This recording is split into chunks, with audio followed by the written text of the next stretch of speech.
Hey guys, what's good and welcome back.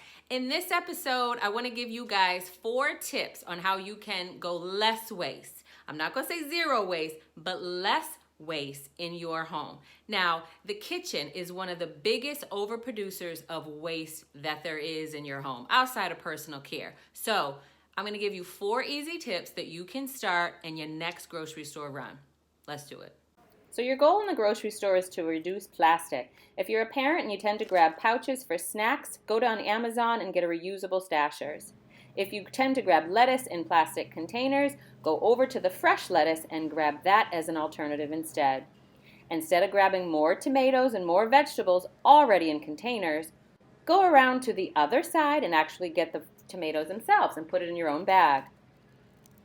Don't reach for another plastic water bottle. Don't. Go home, or better yet, refill your own stainless steel water bottle instead.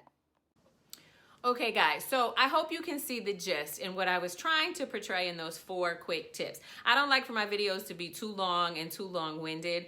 The main thing you want to focus on at this moment is just reducing the amount of waste in terms of plastic, right? Either foods that come in plastic or foods that you reach for, like those onions or those potatoes, and then you reach and grab that plastic bag and then put it in there, okay? So that's really the big picture. Now again, these were only just a few tips, and there's plenty of other tips that I can share with you guys. So hopefully you found this video helpful. Hopefully it changed your mindset just a little bit. And if you liked it, give me a thumbs up, leave some comments down below, and don't forget to hit that subscribe bell. That way you will never miss when I upload a new video each and every Sunday. Take care.